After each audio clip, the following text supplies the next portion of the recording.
Hello, you're watching Eye on Africa. I'm Rochelle Harrison-Pless. Thanks very much for joining us. Coming up, soldiers in the DRC arrested, accused of war crimes. This after months of deadly clashes with rebel forces in the central Kasaï region. We will bring you rare footage of these militias. At least 26 people have died of starvation in Somalia. That's according to a report by the state-run Radio Mogadishu. This amid a devastating drought that's dried out rivers and wiped out livestock and crops. And Cameroon's High Court shuts down an appeal by Paul Aya Abin, one of several leaders of the country's recent Anglophone protests. He's currently behind bars in Yaoundé. But first, the Democratic Republic of Congo's central Kasaï province has been rocked by violent clashes in recent months. The diamond-rich region is the scene of a deadly face-off between rebels and government forces. But rare footage of the killings has sparked alarm among human rights groups who say the images reveal a state-sponsored massacre of civilians. Basic roadblocks and signs of recent fighting. This is the town of Ganza, a stronghold of the Kamwinansapu militia.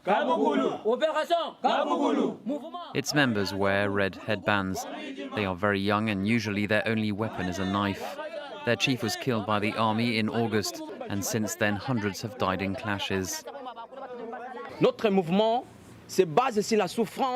Our movement exists because the Congolese men and women are suffering. We've been lied to since 1960, since independence, but we're not really independent. Recent videos on social media reportedly showed Congolese soldiers killing unarmed Kamwinansapu militiamen. The government initially said they were fake videos, but on Saturday 7 soldiers were arrested for war crimes. Civilians in Ganza also criticized the army. The soldiers arrest innocent youth. They break down our doors. They enter our houses. They loot them. We are really shocked by their behavior. A government spokeswoman told us she would only make comments on more precise allegations. This month, journalists filmed mass graves in Chimbulu in the Kasaï region. The UN believes Congolese forces killed 84 Kamwinansapu members in this area last month. Nicolas Germain reporting there. The Paris public prosecutor has demanded the case be dismissed against French peacekeepers accused of sexually abusing children in the Central African Republic. The prosecutor cited inconsistencies in witness testimonies. The soldiers were sent to the country in 2013 as part of the Sangaris operation in a bid to restore security amid sectarian bloodshed. It's now up to the examining magistrate to decide whether the case will be dropped. At least 26 people have died of starvation in Somalia. That's according to the state-run Radio Mogadishu. The report claims the deaths occurred over the past couple of days in the country's southern region of Jubaland. Some 6 million Somalis are at risk of starvation and in urgent need of humanitarian aid. The country is gripped by a devastating drought that's killed livestock, caused rivers to dry up and crops to wither, forcing more and more people to flee their homes in search of food. Habibo Abdo walked for 2 days with nothing to eat or drink to reach this camp in the Somali city of Baidoa. She fled when her crops failed and nearby food stores ran out of supplies. Around 2,500 people like Habibo are arriving at this camp every day. The drought has had a terrible impact. There's no water, people are dying, they're thirsty and hungry, and many of them are fleeing. The United Nations is warning of an unprecedented global crisis in Somalia, alongside South Sudan, Nigeria and Yemen. For Somalis, famine is a recent memory. 250,000 people died in the last famine in 2011. But this time, some say it feels worse. This drought is more serious than in 2011. This time there's no more water. I've seen with my own eyes more than 30 people dead due to hunger or other illnesses. For several months, UNICEF has warned about the rising number of malnourished children admitted to its clinics across Somalia. In February, 75 children were treated for malnutrition at this clinic in Baidoa, double the number in January. My daughter is ill. She vomits, she had cholera and started to get better, but she refused to breastfeed for more than 19 days.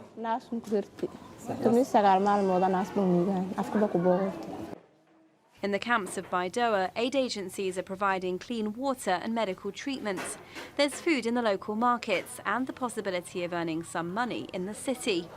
But with little prospect of rain in the months to come, hope is an increasingly scarce commodity. Staying in Somalia, at least 5 people were killed when a minibus packed with explosives blew up at a checkpoint near the presidential palace in Mogadishu. No one has claimed responsibility for the blast, but authorities suspect the Islamist militant group Al-Shabaab of carrying out the attack. The bombing came as the country's new prime minister unveiled his government lineup. The cabinet features a mix of fresh faces, veteran ministers and a record 6 women. Now, fresh from trading blows at the first French presidential debate, far-right leader Marine Le Pen touched down in Chad on Tuesday for talks with President Idriss Déby.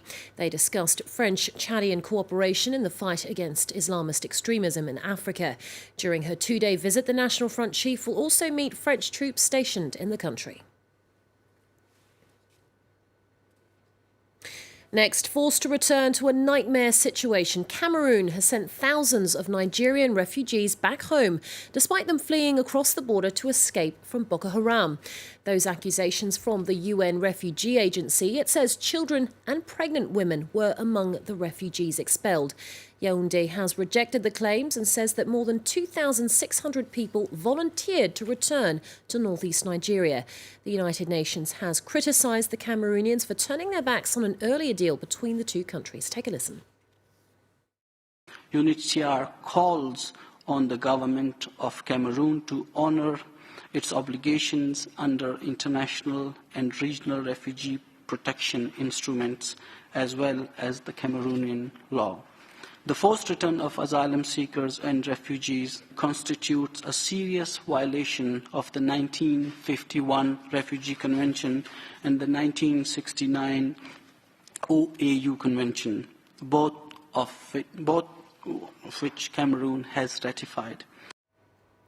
And finally, it's been 2 months since leaders of Cameroon's Anglophone protests were arrested and put behind bars. Paul Aya Abin, a lawyer at the Supreme Court, is among those in prison in the country's capital.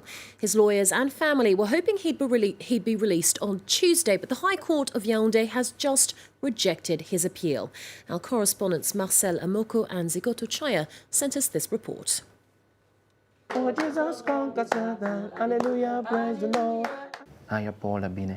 In the Aya family household, each day begins with a prayer. A ritual that started on January 21st, the day this Anglophone Supreme Court Deputy Attorney General was arrested at his home. No warrant for his arrest was presented to the family, they say, and the charges against him are unknown. His youngest son claims the law's been violated. An arrest is carried out with a warrant. Article 18 of the Criminal Code. Except in cases when you're caught in the act. When there is no arrest warrant, it's no longer an arrest, it's kidnapping. The judge and former member of the ruling party, who's since become the leader of a small opposition party, is under lock and key, like other leaders of the 2 English-speaking regions of the country. His wife is worried about his state of health, which, according to her, has deteriorated in the last 2 months. After 2 days in prison, he began to complain. His face was darker here. And you think we shouldn't be worried? She continues to make breakfast for her incarcerated husband, the highest English-speaking magistrate in Cameroon, regardless. On social media, the families published messages about the ruling of their appeal for his release, but to no avail. The appeal is denied, to his wife's huge disappointment. We're disappointed, but it doesn't matter. There is a God who lives and who knows everything. Further verdicts of other arrested Anglophone leaders are awaited in the next 48 hours. Their families are preparing for a long legal battle. That's it from me. More news coming up when Live from Paris continues after a short break.